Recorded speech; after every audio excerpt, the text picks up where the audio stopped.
Omagyanatimirandasya gyanam janashalakaya chakshurunmilitam jinatashmai Sri Gurave Namaha. Vanchakalpatarubhyascha kripa sindubhyaiva cha patitanam pavanebhyo vaishnavebhyo namo namaha. Vande Shri Krishna Chaitanya Nityananda Sahadito Godadaya Pushpavantu Chitra Sangrutamanodo Jayatam Shratopan Gurmama Mandamatirgati Matsarvasravadambujaradha Madana Mohanam Bhaktya Bhinaya Paradhalakshay Chiptaschakamadittarangamadhye Kripamaitam Sharanam Prapanam Brinde Namaste Charanarvindam Brinde Namaste Charanarvindam. Welcome to you all. Pranam from Ananda Ashram in North Carolina. Very happy to be again with all of you in our weekly satsang, or as we like to call it, Q&E, quest and exploration. This is an eternal journey of co-excavation, excavating together the endless, bottomless depths of the ocean of reality, truth, love, ourselves, the divine, everything.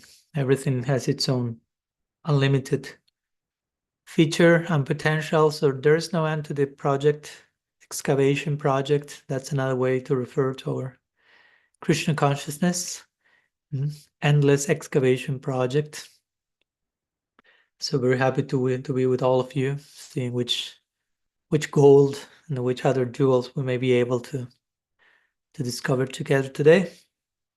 And as some of you may know, also some interesting dynamics over here these days is that we are receiving the visit of a dear, relatively new, but very dear friend, Father Cashin. So he's a Benedictine monk and Christian priest, very attuned with Vedanta as well. And we came to meet each other a few months ago in New Zealand, first time. And he lives in California, so we were not that far. So we have lots of good chances to meet. And here he is, spending a few days with us and having very interesting sharing, conversations. And yes, Rasangi, I heard what you asked a few minutes ago. And let's stop the mystery. Yes, we recorded one podcast with Father Cashin the other day in 3D. One of those few ones that I've recorded with the other person actually in front of me, which is what I prefer actually, on spiritual direction. That has been the topic, so we'll be sharing it hopefully soon. Well, so I'm very glad to witness the presence of you all, those who are coming for the first time, second time, third time, 108th time. All of you are equally welcome, and we honor your presence, your time, your energy, and trust your sincere investment in seeking the truth and coming to the table with that commitment. So let's see which is the banquet and the feast that is awaiting for us today. And as you know, you're all more than invited. If you have any questions, any topics you may like to explore, any sharing you may like to present, you may raise your digital hand in Zoom, or you can send a written message. That we prefer the exchanges as radically personal as possible. So also you're invited to activate your camera if that's available, so we can share as personally as we can. And we will go now to first raised hand from Kanupriya in Berlin, Germany. So you can unmute yourself, Kanupriya, please. Yes, Hare Krishna. Yes, actually, my question is about personalism and how to be personal. So, what I observe is, although we all need personal relationships and deep personal relationships, honesty and so on, I also feel a great resistance towards this.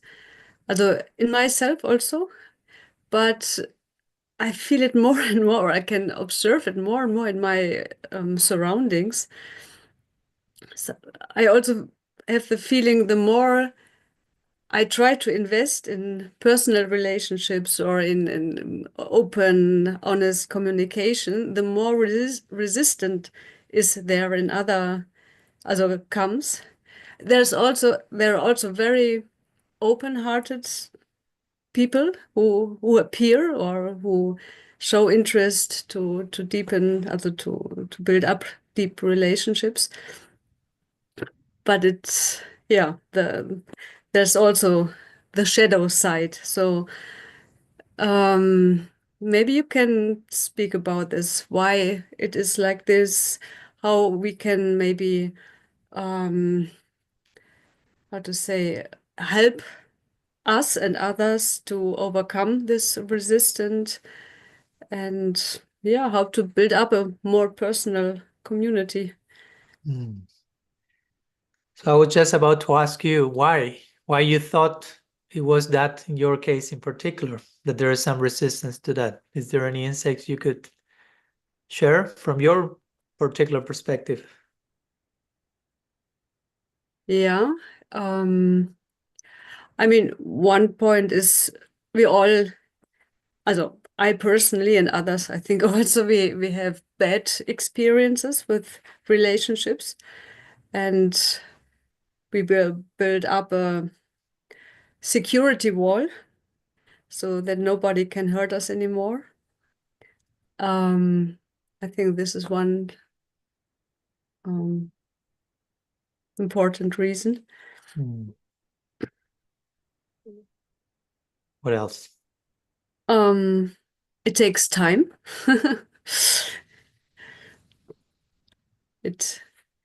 It's much easier or faster to just write WhatsApp messages than to take up the phone and to speak.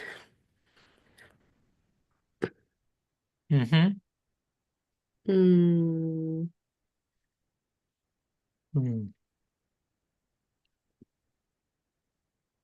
Yeah, I mean, also the point of vulnerability, we have to show, also in deep relationships, the other one will figure out that we are not perfect, but that we have a lot of shadows inside of us. Yeah. Thank you. Yeah, that's a good series of points. So,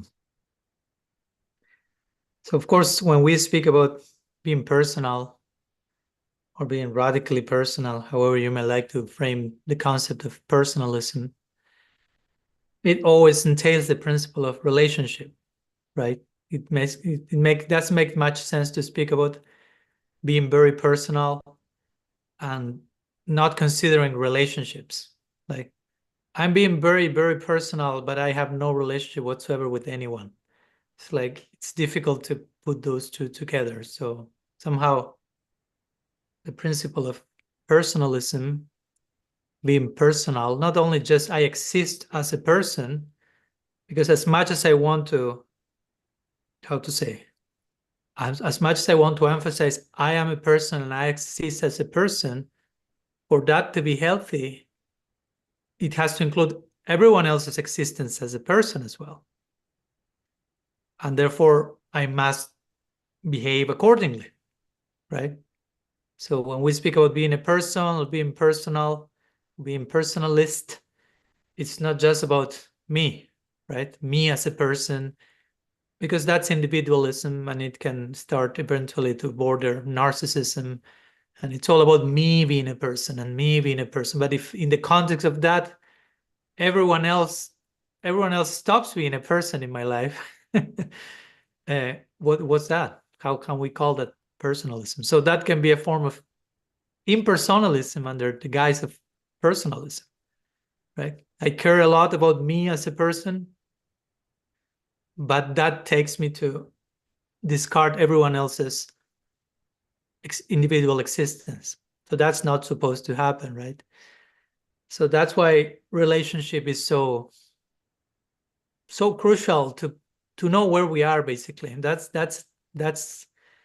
the litmus test par excellence, right?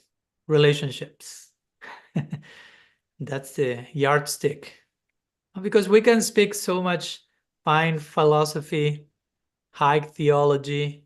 We can learn so many concepts, so many shlokas, so many verses. We can impress so many audiences. All that we can do by ourselves. But the question remains. No? So what about your relationships? How all that stuff, no? All those concepts, all that knowledge, all that information, all that individual charisma, how all that plays out in the day-to-day in your relationships? How we are able to translate knowledge into action, knowledge into relationship.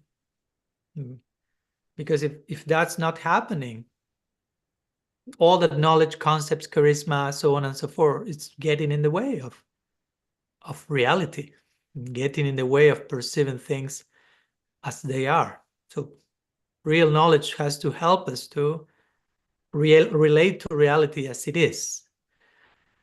And reality by nature is relational. That's an important point. Reality is relational. Maybe we don't have that word very much included in our lexicon. Please do yourself a favor, include it.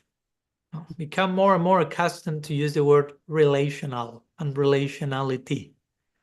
In other words, everything exists in relationship.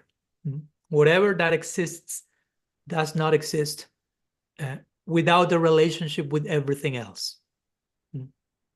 That's a revelation. That's our tradition. Nothing exists on its own axis, on its own orbit.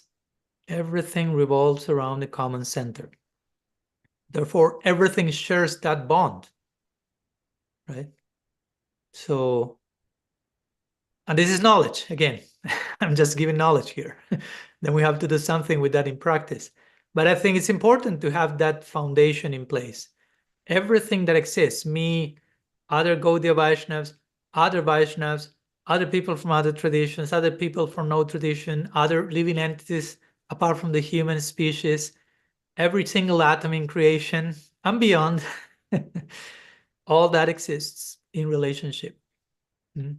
Nothing exists, as they will say, I think here, no man is an island.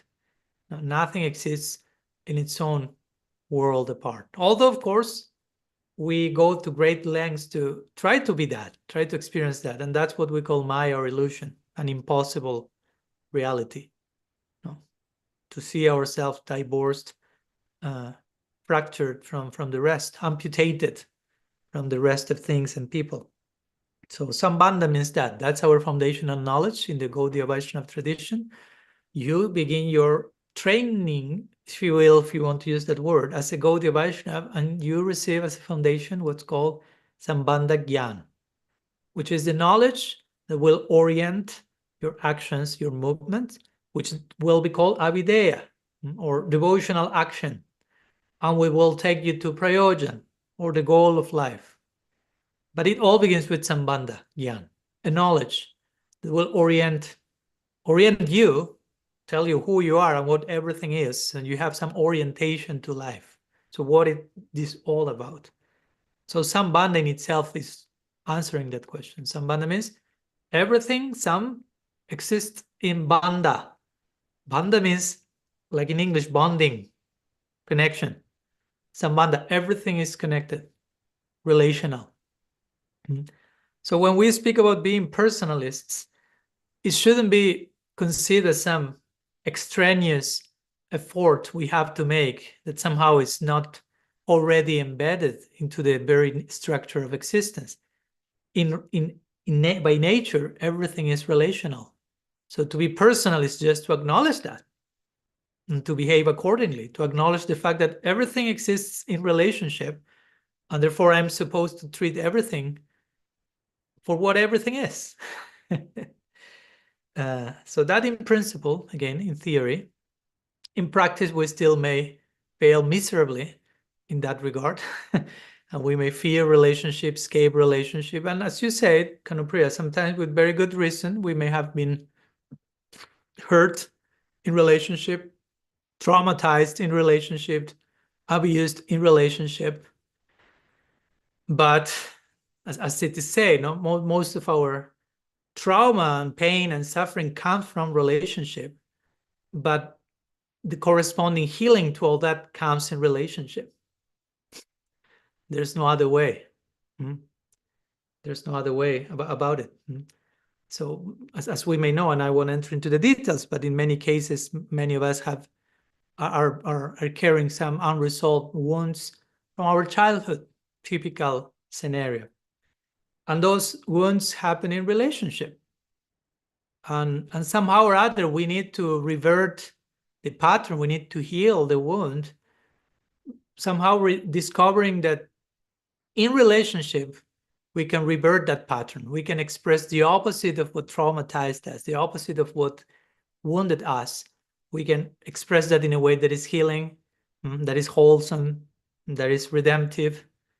So there is no way to escape relationships, especially in our tradition, right? Because for us, our goal is not merging into Brahman, let's put it that way, where there is no relationship in one sense. There's no sense of relationship, at least I will say. So if that will be our goal, okay, we will have maybe a better excuse for avoiding some level of relationality here in our sadhana, in our practice, because my goal is relatively not focused on relationship, but that's not our goal, right? Our goal is so personal, so relational. We project, we hope to enter into a world where everything is related to Krishna, where everything is loving Krishna. Golok Vrindavan, every speck of dust, every blade of grass, every tree, every flower, every gopi, gopa, everything is an embodiment of divine love, right? Everything is a guru. Srila Siddhar Maharaj will say, that's a land of gurus. So you are preparing yourself to enter a place where everything is your guru.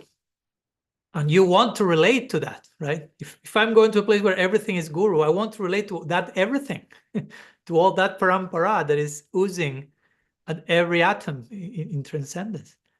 So we have to train ourselves to be ready to enter into such a place. And that's here and now in relationships. So I think it's important to acknowledge, as you yourself did, Kanupriya, when I asked you, okay, why you perceive some resistance to relationship. And of course, by saying that, I didn't want to highlight, okay, here we have Kanupriya, the one who has problems with relationships. No? It was just to use you without your permission, sorry for that, as a representative of all of us, right? Because I'm totally sure when you were mentioning those examples, all of us, most of us were like, yeah, box checked, I have that one,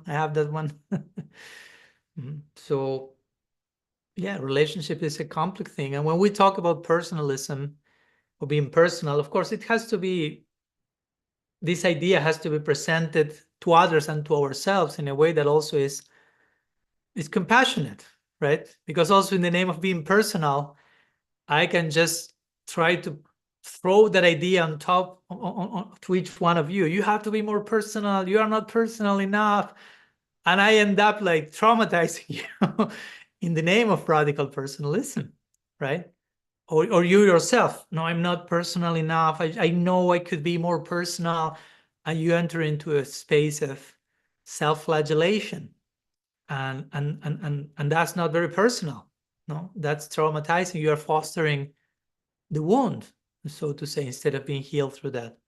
So that's my point. It's tricky because every noble ideal can be taken and used in a way to cancel it. So I can take ahimsa, non-violence, as we were talking these days, and say, yes, non-violence is very important, and that's why I am whatever, vegetarian in my diet. Because those who are not vegetarian, and then I start to make ahimsa disappear after I start to speak about other people in such a way that is violent, to say the least, right? And those people are condemned, and they belong to this group, and they're worse than this, and so in the name of non-violence, I can be justifying another form of violence, right? I may not be engaging in certain form of violence, but if that's being used to justify other form of violence, that's even a worse form of violence, that overt violence, no, unjustified, which is not trying to be justified with a religious, virtuous, sacred, holy robes, so to say, in between. So yeah, we are talking about personalism, and I know it's hard. It's not easy to begin with, to be as persons as we can be, to really embrace our potential. No, there's this famous quote, I think, from Marianne Williamson, that she will say that actually we are not terrified about our shadows. We are terrified about our brightest potential, right? What scares us is not our darkest side, but all that we can be in terms of brightness and power.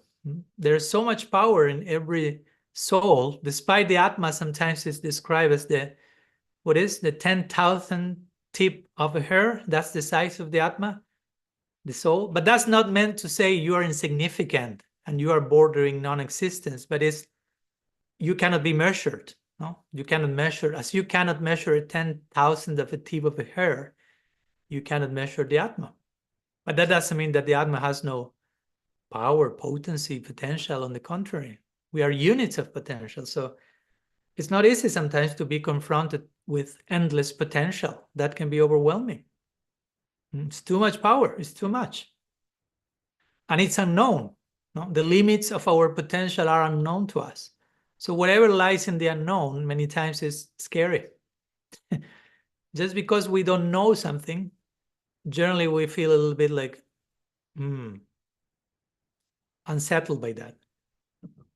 So it takes time to make peace with mystery and to coexist with those things that we do not know yet, that we cannot fathom, that we cannot measure, that we cannot control. At the end of the day, this whole thing is a treatment for us to transcend Maya, to let go of these mechanisms of measurement, control, manipulation, and understand that in its depths, reality is not there to be measured. In its depths, the ultimate reality is infinite. So how much you can measure infinity? That's an oxymoron. That's a contradiction of terms. So all that in terms of personalism as well, dealing with who we are as a person, as an individual, and our potential, and the same extends to others. I'm not saying it's easy. It's hard discipline. It's hard work to relate to everyone. And to relate to everyone doesn't mean to relate to everyone in the exact same way. Again, part of the skill of being a personalist is you have to learn how to relate with every person according to each one's situation, your capacities, your lack of capacities, their capacity, their lack of capacities, their unique specific situation, and how to relate in a way that honors who you are and who the other person is. How to relate to each one in the most dignifying possible way in every direction. How to relate to you in a way that is dignifying to who you are, but in the context of doing that is dignifying to who I am as well. Not only it's dignifying to you and it's self-degrading, right? Nor vice versa. So that's a skill, that's discernment, put into practice, training, refining, honing that muscle, so to say. Some cases, the most personal thing I can do in some particular circumstance is, as scriptures say, take some respectful distance from certain people, from certain situations, and from that distance, be as whole as I can and be as a well-wisher as I can for everyone. Today, a friend of mine, Radha Madhav Prabhu, was sharing some post that I mean, somehow related to this, that describes 6 types of Vaishnava aparad, or 6 types of offenses.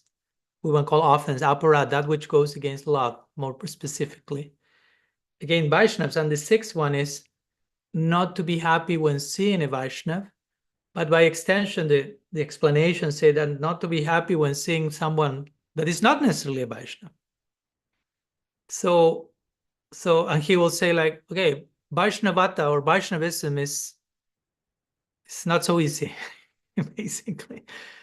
Because the practical thing, there's how to meet everyone in a way that I'm happy to meet them. In some cases, yeah, what needs to take place for me to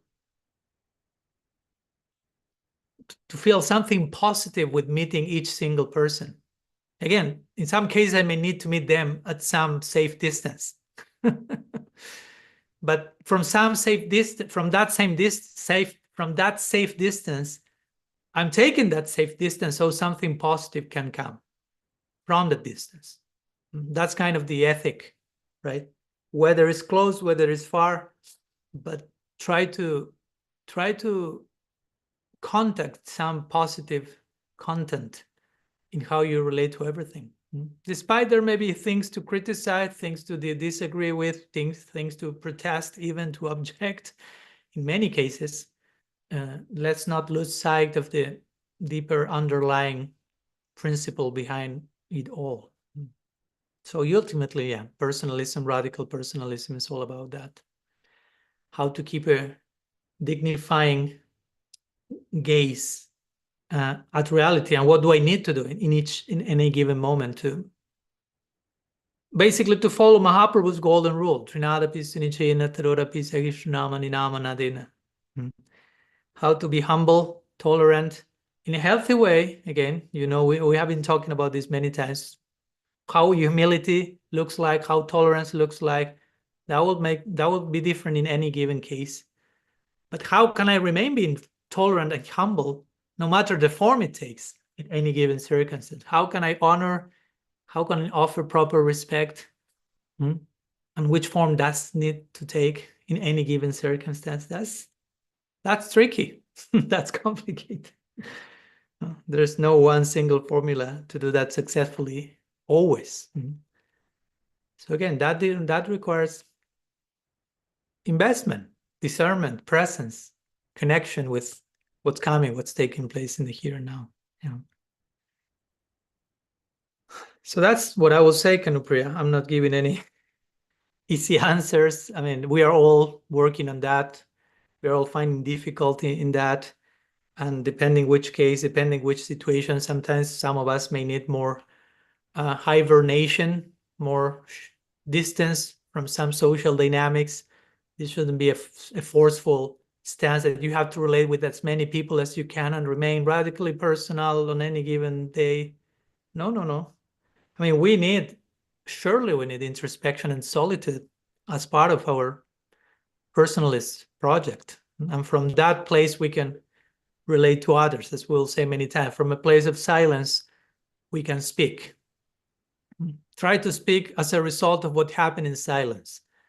No? In the same way, try to relate to others as a result of what happens in solitude. So let's have all these dimensions balancing one another. Whatever is balancing for each one. Yeah. What do you think? Does it make sense? Does it help in any way? Kanupriya?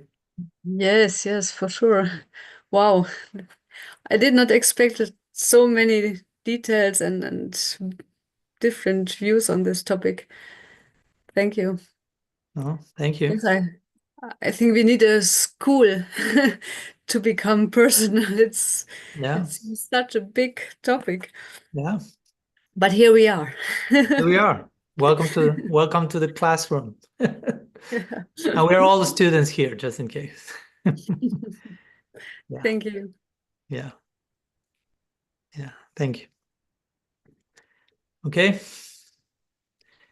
Let's move to the next one. I'm seeing Rastangi from California, US, raising her hand. So So, and I just want to say, Kanapriya, that was very personal and courageous of you to bring that up and ask that question. Yeah, so. Maharaj, I have two questions. I'll just ask one. I love them both, and I just see this as such an opportunity to discuss and to get answers for things that pique my curiosity or on my mind. So I appreciate this a lot. And the first one is from Bhaktivinoda Thakur. And you've talked about this before, but in the light of my interest now in Richard Rohr and other mystics, part of me still, there's some resistance and fear maybe, that I'm going to lose my connection to my Krishna Bhakti by opening up the door too wide and letting all of these things in. But I'm also feeling enlivened and uplifted and very just ecstatic, excited by it. But so I'm reading this introduction where Bhaktivinoda Thakur says, thought is progressive. The author's thought must have progress in the reader in the shape of correction or development. He is the best critic who can show the further development of an old thought. But a mere denouncer of is the enemy of progress and consequently of nature. Progress certainly is the law of nature, and there must be corrections and developments within the progress of time. But progress means going further or rising higher. The shallow critic and the fruitless reader are the true great enemies of progress. We must shun them. And then he goes on to say, we take what we have and then build from there. It's not that we have to negate that, but we take what is there and then build on that. And yet there's been such fear, in our Vaishnava culture of... Now don't generalize about the Vaishnava culture. Speak about you, Rasangi. Just like hearing Prabhupada say, if you change any word in my book, it will be useless. Mm-hmm. Yeah. So, yeah, and then I think about all of the things people... I appreciate people's contribution. So what is it that keeps us stuck in fear? And it's so common and widespread, and it's really sad because there's so much out there where Krishna reveals himself to us, even in different traditions. Mm-hmm. I'm finding very excitedly. Mm-hmm. So, yeah, what is that makes us has to be canonized, stamped, and stay the same? So what is it about that thinking? What can you say about that? The thinking that needs to be rectified or lightened up about? Well, I will say that, again, as we say, different, as they say here in the US, different strokes for different folks. So to keep things the same gives a sense of security, right? There's something that is always the same, doesn't change. It's eternal. It's perfect. It's always, so for some people, or for all of us at some stage, that's required. Mm-hmm. We need some stability. There's no change. Now I'm just finishing the publication of my third book, which is about evolution in divine love and how love is perpetually growing and expanding, and how Krishna, in his experience of love, is becoming ever fresh and ever new.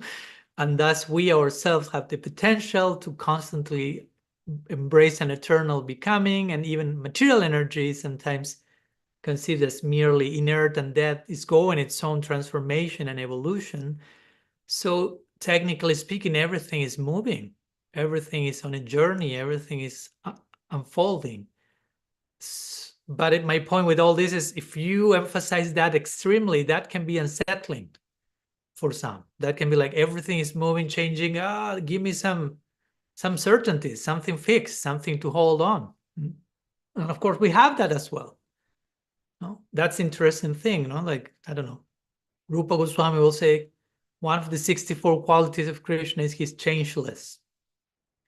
And then 2 qualities after he says he's always new and fresh. Welcome to the world of Achintya Veda Aveda. Paradoxical, one and different. So yeah, God is changeless in his essence. He remains Krishna, remains Krishna. He remains love. He remains so many things. That doesn't change. But in the context of him being love, his experience of love is always new. So again, depending where we are on the journey, we may require more, less nuance or more nuance.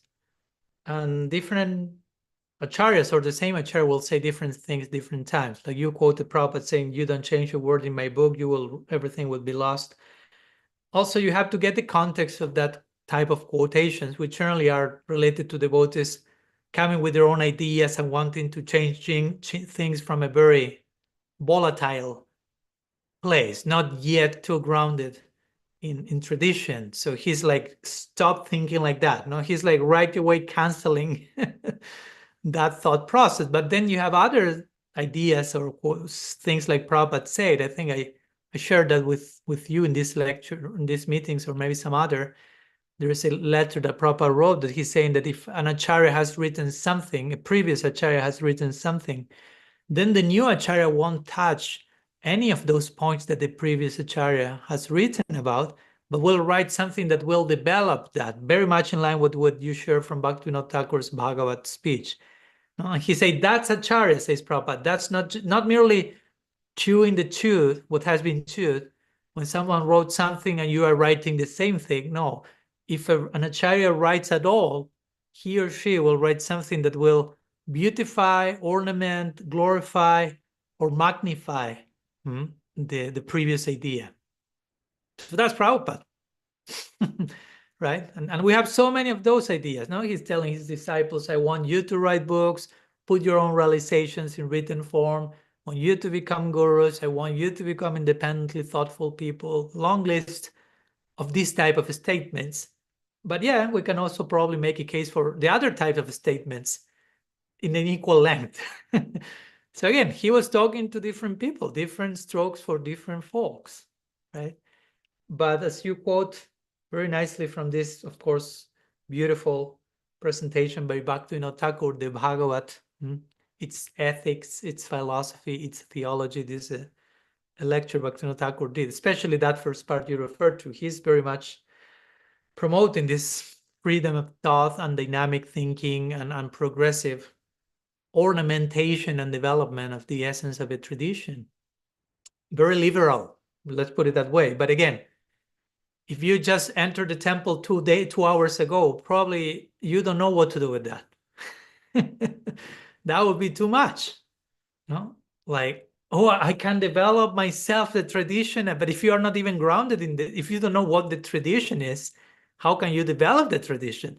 In the name of developing the tradition, you will be creating an anti-tradition in 5 minutes because you don't have an idea. So this is connected to the question of being inspired with members from other traditions. And as I wrote in Radical Personalism, I personally believe that at least in most cases, before opening ourselves to other traditions and becoming nourished by the deep diversity of thought and realization that is there, you should be grounded in your own tradition. And therefore you can then benefit from other traditions and actually see how both in one sense are one in certain ways. In certain ways, because there are differences. Let's be honest. As much as we were talking, for example, about some of those things these days with Father Cashin. As much as I love mystical Christianity, and Christianity, I mean, if I go to the official stances of Christianity of many things, I disagree with them. They say that the soul is created at one point in time. I disagree with that.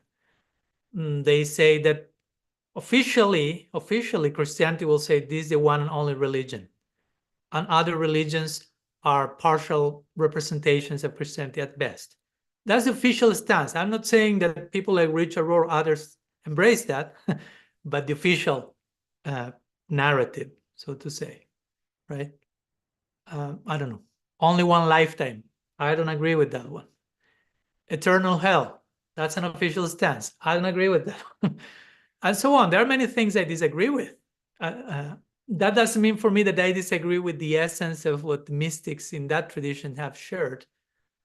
But anyhow, I will say that if one is properly grounded in Gaudiya Vaishnavism and sincerely, and one is appreciating other traditions not as an escape of Gaudiya Vaishnavism, not as finding the perfect excuse to leave Gaudiya Vaishnavism, it's fine. And of course, here we are not pushing any pressure to, you better never leave Gaudiya Vaishnavism, okay? No, I mean, if someone ends up deciding that, that's their choice, and we are not here to condemn anyone. Everyone's journey is everyone's journey, so we cannot judge that. We don't know what's going on in the heart of that person. And I know cases of people who was member of another tradition, became Gaudiya Vaishnav, some other were Gaudiya Vaishnav, then became members of another tradition. Some of them went to one, went to the other, returned to the other. And again, at the end of the day, everything can happen and depends on how that happens, depending, again, from which place you are doing all that, from which place to begin with you joined your original tradition. That's sometimes more concerning for me. Sometimes I'm not so concerned about, oh, maybe you will leave Gaudiya Vaishnavism. Sometimes for me, the most concerning question is, why the hell you have joined Gaudiya Vaishnavism? Not because it's a bad tradition, but just which are your motives? Which is your actual intention, not only to have joined, whatever, 10, 20 years ago, why you remain a Gaudiya Vaishnava? Are you remaining a Gaudiya Vaishnava for the right reasons or for the wrong reasons? Because one can remain officially affiliated with the lineage all for the wrong reasons. Out of fear, intimidation, social pressure, personal agenda, interest, I don't know, fear of sorts, so many things. You follow my point? So each case is unique. But there is a place, I will say, for drinking from the wellspring of other mystical wisdom traditions and being nourished. I'm not necessarily being disturbed in my faith of Gaudiya Vaishnavism, because what I should understand in that case is, if I'm as a Gaudiya Vaishnava, I'm inspired by whatever content is there in mystical Christianity, somehow that means that probably that which is inspiring to me is somehow mirroring back what I've received in Gaudiya Vaishnavism. Probably I won't be, I don't know, I won't be extremely inspired by something in Christianity that diametrically opposes what I've learned in Gaudiya Vaishnavism. So if I'm finding something inspired somewhere else, it's probably the same thing, no, in a different way, in a different language, in a different you follow my point? So one says, I'm not leaving the tradition. That's why I always like to say, I'm not like leaving behind my tradition. I'm just rediscovering it further in how other schools are packaging that. But we are talking about the same thing. When we are talking about the same thing, again, we may be talking about other stuff. We may be having difference of opinion. Let's be honest, and let's not be naive or sentimental. All traditions say exactly the same. There's no difference at all. That's nonsense, because if everything will be exactly the same, how can we be talking about different traditions to begin with? No? So if everything is the same, then that everything becomes nothing, so to say, right? So there are differences. And not to condemn them or to create a war out of that, but just to be well aware of that. And that when one is properly grounded in one's tradition, naturally, when you relate to another sister tradition, you will very easily spot those differences. And if you are properly grounded, you can skip that stuff, so to say, and take whatever is nourishing, Yeah. and relate to that. No, if one feels that call. Again, I'm not saying that every Gaudiya Vaishnava at some point should do that, but if that happens, I will say that it has to happen from that place where you are properly acknowledging, oh, what I'm finding is other quote-unquote tradition is my own tradition being represented. No? That's where the word represent comes. No? Represent. No? Represent is presented again, presented in a different way in this other place, but it makes me nourish and inspire because it's somehow confirming what I've learned in my own tradition. So from that place, there is no way that my faith can be disturbed, but only affirmed and nourished.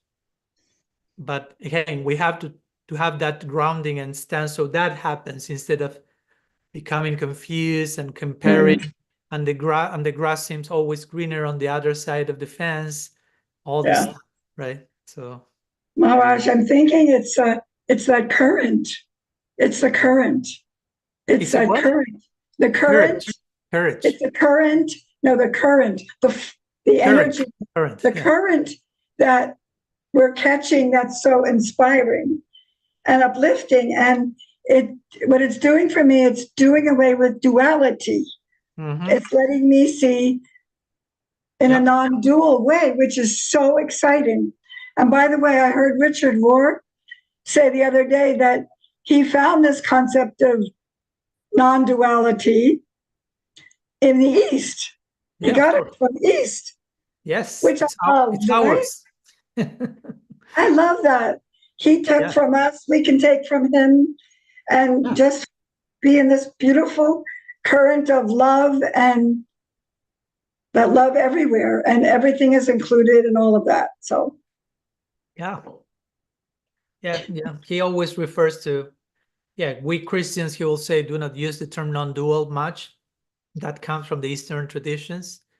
And now we who belong to an Eastern tradition can read someone like Father Richard Rohr speaking about non-duality and go back to our tradition and realize how our tradition was speaking about all duality all the time. But somehow we never heard that. Or not never, but mostly many times we just related, attached to that term something unbecoming, right? Non-dual, oh no, thank you. Well, the Bhagavatam begins describing reality as Advaita Tattva, right? Non-dual consciousness, which expresses itself as Brahman, Paramatman, Bhagavan. So there you have it. and I love the term cross-pollination, because you're stealing terms from my book, Rosangi. I will take you to court now. No, Bhakti Ras just put it in the chat. But cross-pollination. Bhakti Rasa will be taken to court then. No, but we know from that comes beautiful flowers, beautiful creations. Yes. Yes. Love that. Thanks. Yeah, that's why in the book on radical personalism, I felt when I talked about theological cross-pollination, another way of speaking about interfaith dialogue, that topic came in the chapter on non-dual thinking. Yeah, because that's a natural byproduct of that. If you understand the non-dual nature of reality and how diversity, religious diversity, all these forms of diversity take place on that foundation, then you have to be religiously tolerant, because at the end of the day, there is one God. There are not two. Today during lunch, we were talking with Father Cashin about this. It's a well-known analogy used in India in general of how they pronounce in English is animal. Well, I won't mention the animal yet. So the analogy says that it's similar to this story of the blind man and the elephant, but this with another species.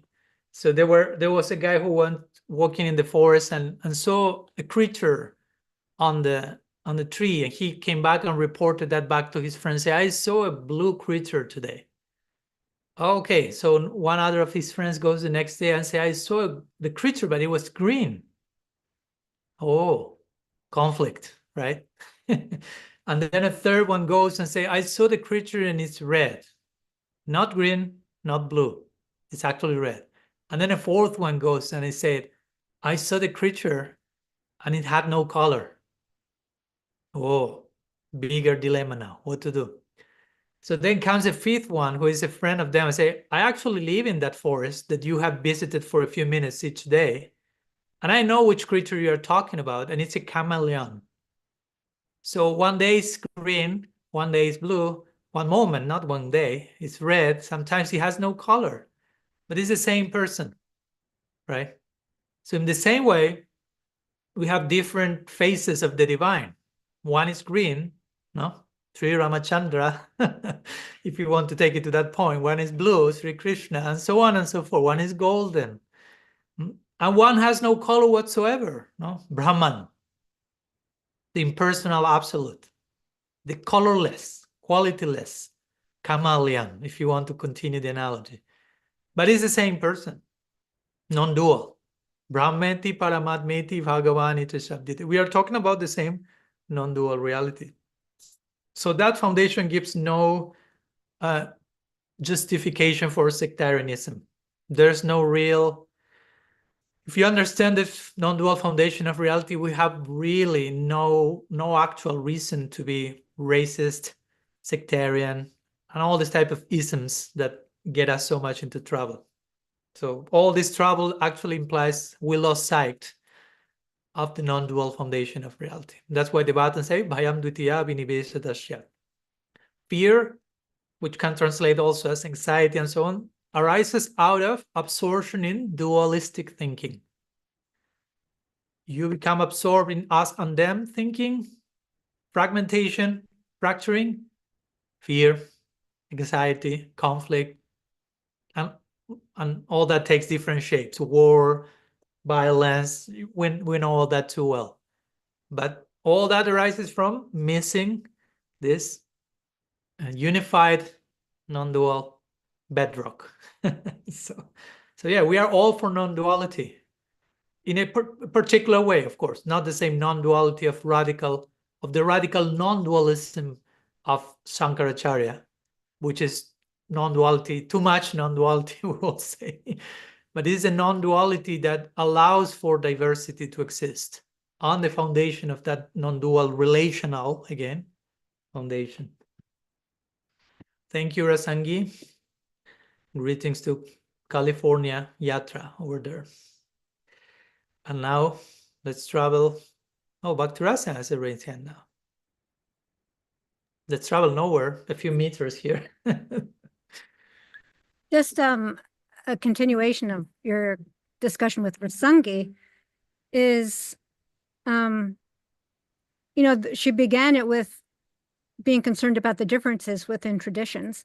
So and for a couple of weeks, we've discussed how is it that we can properly disagree with each other in a way that doesn't cause major conflict. So it does seem that there's, not only do we need to embrace non-duality, but also for the sake of non-duality, we have to learn that differences are okay and how to be different and to be able to disagree. Otherwise, we won't be able to actually embrace a oneness because we can't give room for difference. And it seems paradoxical. It's just like the other way, like we can't have difference unless we embrace the oneness. We also can't have oneness unless we allow for difference. Yeah. Otherwise we'll be warring against each other. Yeah. So we are united despite our differences. Yeah. No? That we can have differences and unity is, yeah. Like it's all interrelated. Yeah.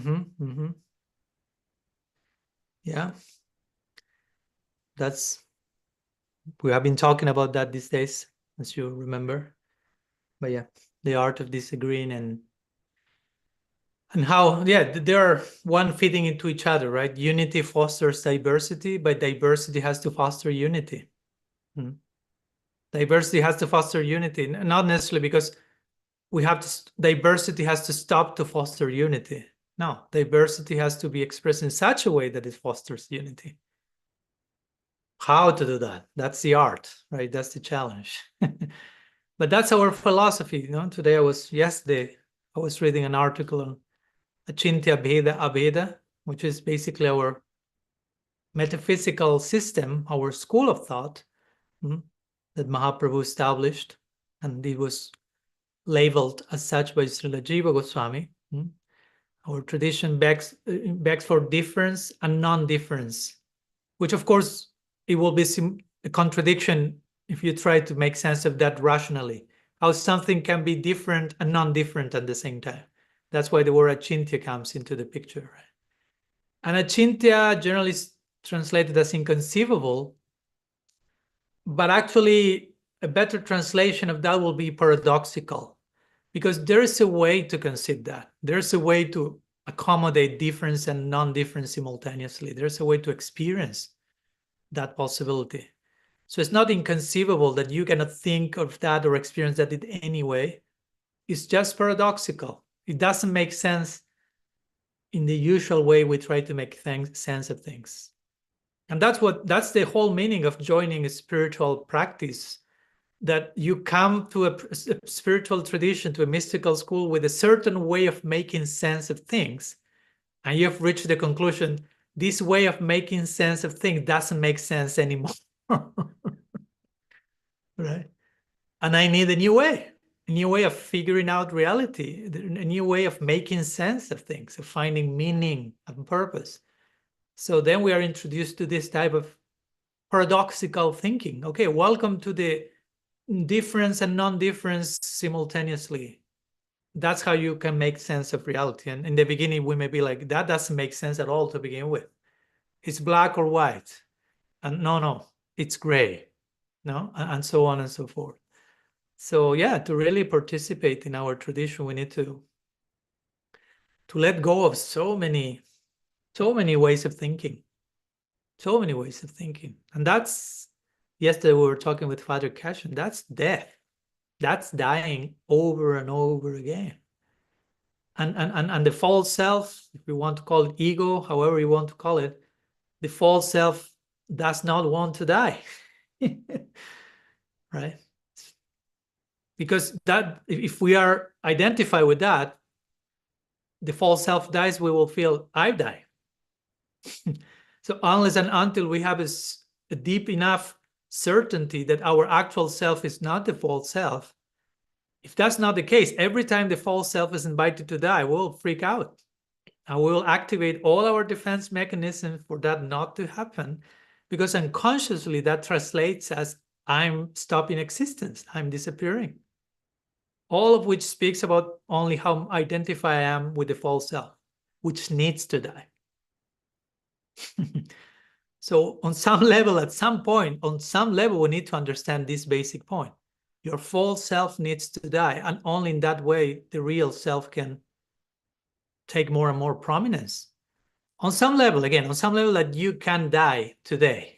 There are degrees of death of the false self. Now, deeper degrees may be too overwhelming now, and we will again freak out and run away from Bhakti altogether.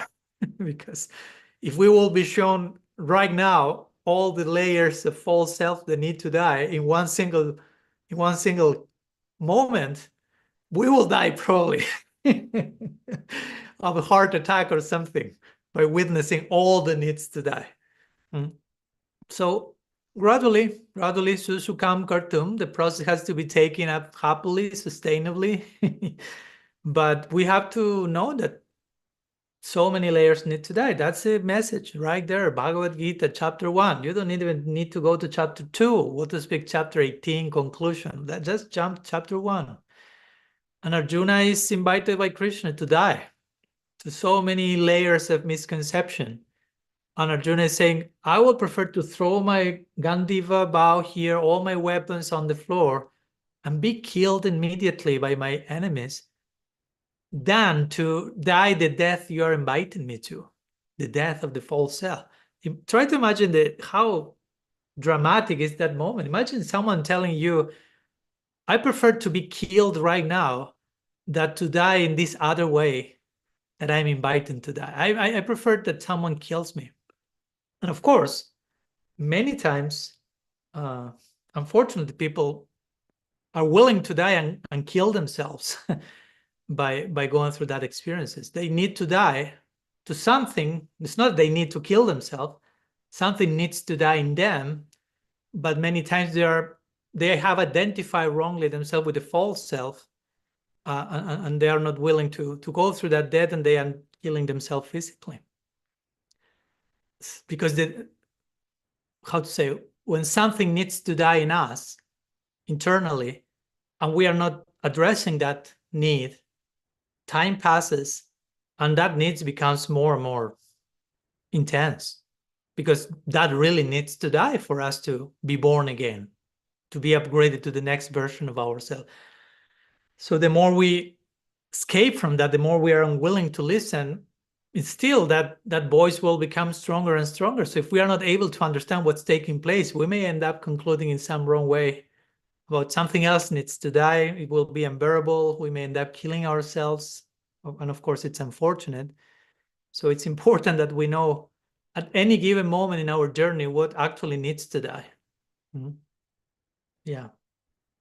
And to know what needs to be born again, what needs to be brought to light. So yeah, I don't know why I ended up so much talking about death, but it's all connected for sure.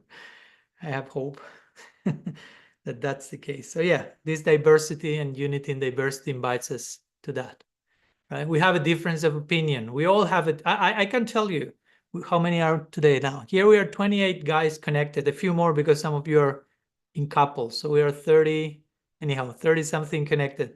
I can tell you that if I start to make it deep in-depth research, all of us disagree with all of us at least on something. And I'm not judging. You say, Maharaj, you don't know. How you know that's the case? I know that's the case. That's an ontological necessity. If we will agree on everything, life will be unbearable. So disagreement is good. It's healthy. It's a breath of fresh air. Of course, on some level, as long as unity is in its proper place as well. But if we can express diversity in the context of unity, that diversity fosters unity. That's the challenge. That's that's when we have graduated as human beings, I will say, not even as Gaudiya Vaishnavas. Human beings, basic communication skill, a workshop, PhD or whatever, not PhD, that may be too much, some slower graduation. You're able to express your differences in a way that fosters union. I'm not saying it's easy. I failed miserably at that, but it's a goal worth of pursuing. So I think it's important that even if you need to make a sign at home, like expressing diversity in a way that fosters union, like a mantra, like some type of aphorism that we can be reminded on a daily basis, because many times, yeah, we feel differences and we run away from them, we attack them, we think, oh, okay, someone is wrong and someone is right. And many times we think, okay, the other one is always wrong, or sometimes we doubt ourselves and think, I'm always wrong if someone differs from me. And I tend to lose myself in that difference of opinion. And no, not necessarily. All of them may be correct in some cases. That's possible as well. So anyhow, some thoughts. Rasangi, you have something in connection to this or something? Yes, I do. And I see the question in the chat. Yeah, I'm saying that there's a question in the chat, but if you have something in relation to this. Yeah, I wanted to say, I've been thinking about this a lot too, and it might be good to spend a few minutes on it, because on the other hand, we're warned, do not give up your duty. You can't give up your duty. We have to stay in our position where we are and proceed, right? it's what we have to give up is the attachment to the results or the, you know what I mean, the false, what do you call that, the values. Well, But it we all still- depends how you translate duty. What do you mean by duty? Well, we told Arjuna not to leave his position as warrior. Yeah, And but I at the end of the Gita, Krishna says, Sarva Dharmam Parityaja, abandon all duty. Yeah. But we're not there yet. I'm not there yet. Sorry. I'm just putting in context what the I Bhagavad know. Gita say. We don't And want no- to cherry pick here. I know. The thing is, like, so we stay and do what we're doing. I mean, I'm grappling with this myself, so I'm putting it out there. I do what I'm doing, but I do it for a different reason, and trying to not have the attachment and all that worry. And I do it to the best of my ability because that's Dharma. I try to do what I do, and I offer the results to Krishna, right? And I try to ask for service, even in the midst of this concrete jungle. It's like absurd. How do you serve Krishna in the city, in this world today? But we're told we can do that. So we serve to the best of our ability, and the results are not in our hands. And we continue to depend on him, accept what comes, what is put before me. I don't want to fight it or freak out about it.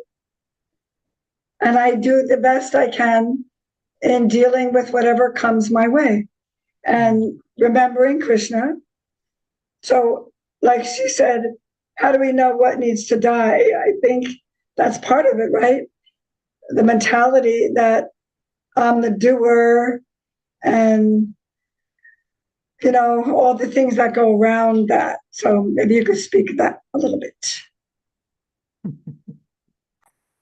Yeah.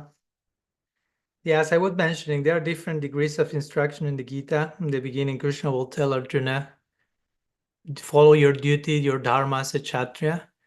And at the end, he's telling Arjuna, abandon all dharma, but surrender to me. So what we see then is that it's not that after that instruction, Arjuna runs away from the battlefield. He fights, but from a different place internally, right? Not just, I have to fulfill my duty, my social religious duty as a kshatriya. He's engaging for the pleasure of Krishna, which is, it makes all the difference. Again, bhakti is not so much about what we do externally, but it's about from where we do what we do internally. No? From where we do internally what we do externally. Mm-hmm. Like you gave the example, okay, I can do something and offer that to Krishna. Okay, that's something, but ideally bhakti is more, I offer myself to Krishna and then I do something. You get the difference there? It's not the same, because I can do something and I don't know where my mind is, where I am, what's my sense of self, and then I offer at the end to Krishna, which is okay. Krishna prescribes that, mentions that in the Gita in 927, right? Yat karosi yat asnasi yat yugosi dadasi yat tapasasi kaunti yat tat kurusha madarpanam. Whatever you offer, whatever you do, whatever tapasi you perform, offer that to me. Great. But all the acharyas mentioned, this is inferior in comparison to what Krishna says one verse before. What he says before, patram pushpam phalam toyam yomi bhaktya prayachati, etc. Offer me flower, fruit, water with bhakti. And he says twice bhakti. So here, the offering is diminished. What you are offering is of no consequence, almost, externally. But Krishna puts the word bhakti twice. Now, I say, I want your heart. I want bhakti. So offer yourself to me, basically, and then take a leaf, take a fruit, take whatever you want. I don't care, Krishna said. No, he's basically saying that in that verse. Offer yourself to me, and then do whatever you want. I don't care. So it's a different type of emphasis. So I will try to emphasize that. No, and if we try to offer ourselves to Krishna on a daily basis through prayer, through introspection, through inner life, through everything we do, again, we in one sense do not, it doesn't matter what we do externally. Of course, with this, I'm not justifying anything and everything, but but it's not so much that I have to do certain things. If I'm offering myself internally, if I'm sincerely trying to give myself surrender, which is the conclusion of the Gita, yeah, then may I continue performing my duties or whatever, but that's from a very different place. That's from a very different place.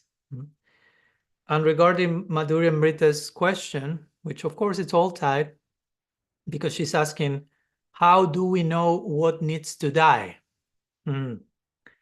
Well, again, these how questions are not answerable with one particular formula, because what needs to die in each one of us is different, and it's different in our own selves on a daily basis. What needs to die for me today is not the same as tomorrow. So I need to pay very close attention. I need to spend some time praying, listening deeply, and I need to pay attention to what comes even in those moments of prayer. Because let's be honest, I will tell you, okay, let's pray deeply to Krishna to know what needs to die.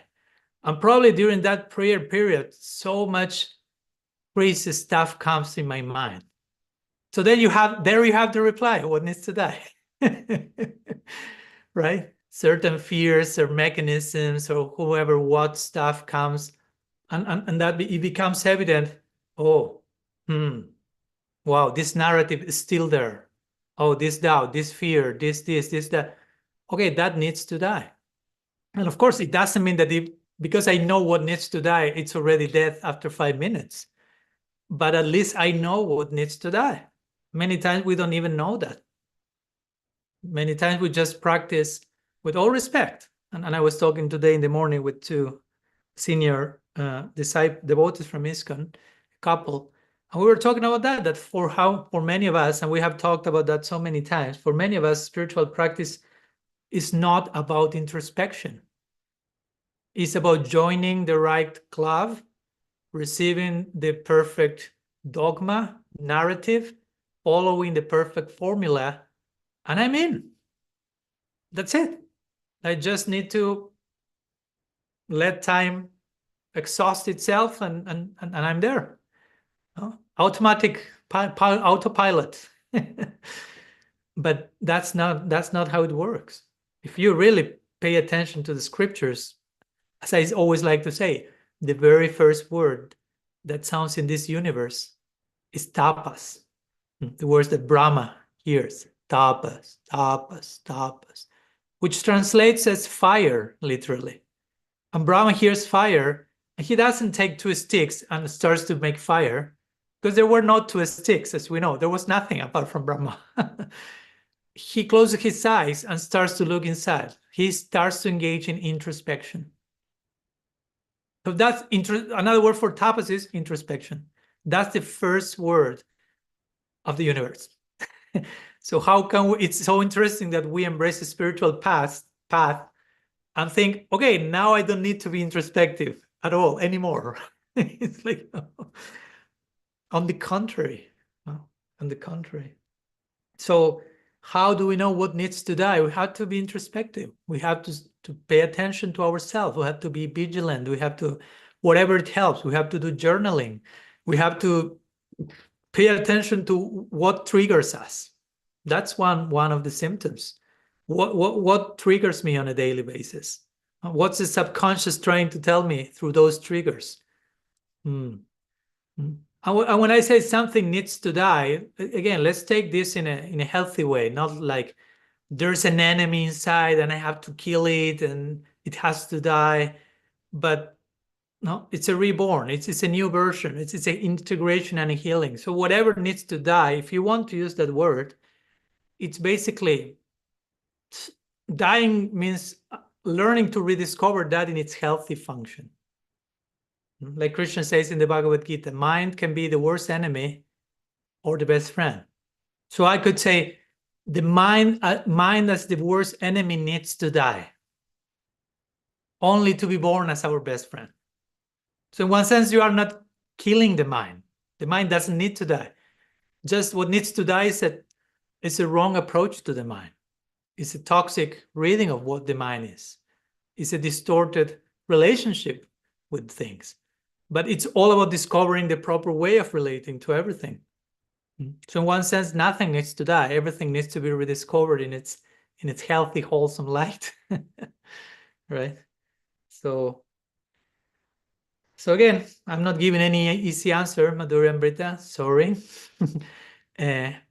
But I will say that if we are honest and sincere and we pay attention, and hopefully we can have some spiritual director, if you want to use that term, or some guidance on a day-to-day or close to us that know us and can accompany us in our journey, in our process, by sharing our heart. Again, all this is part of our tradition, revealing your mind in confidence with like-minded spirits. What happens in those exchanges brings to light certain things that we need to be aware of, that we need to heal.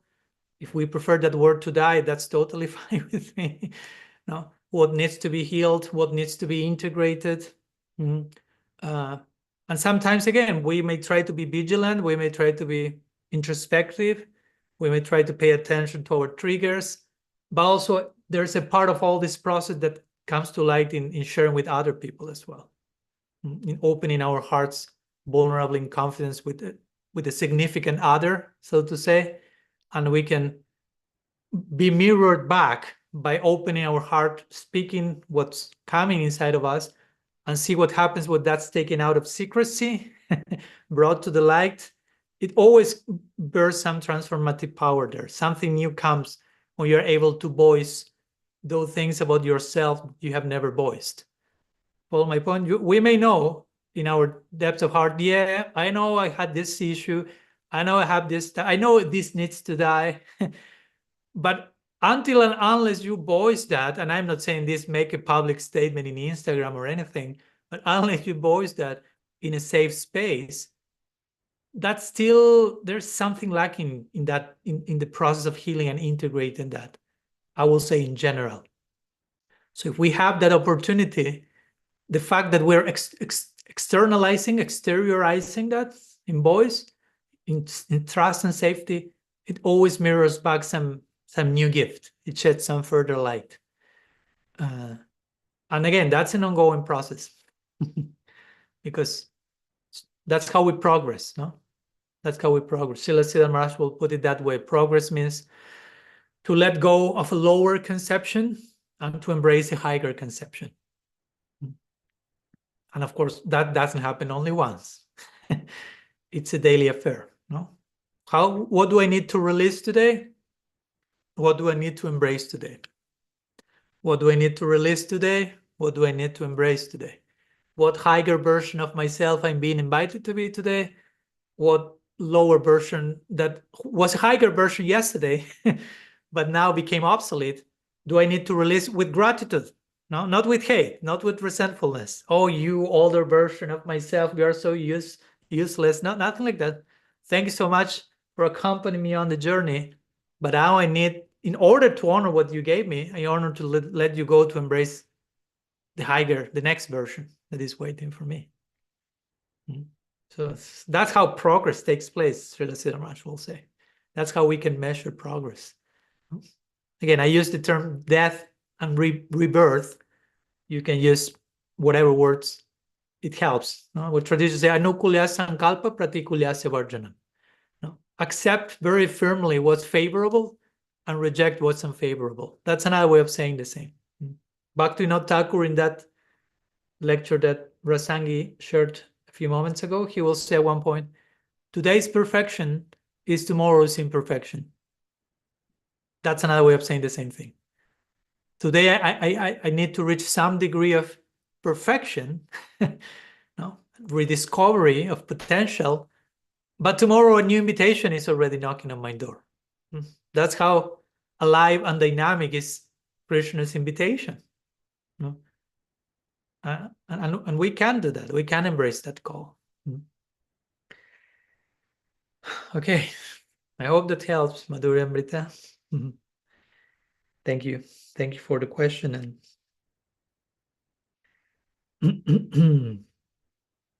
yeah. And pray. Let me conclude with the note of praying that I already mentioned before, but praying is very, very special way of dying. Father Richard wrote, to quote him for a moment, that Rasangi referred to, but he will say prayer is a training in dying. Because it's entering to a space, ideally, with no control mechanisms, where we are just showing up vulnerably, unwilling to be seen in our nakedness, in our messiness, but acknowledging we are being accepted, we are being loved, fully embraced, fully accepted and loved. And we are willing to receive and to hear.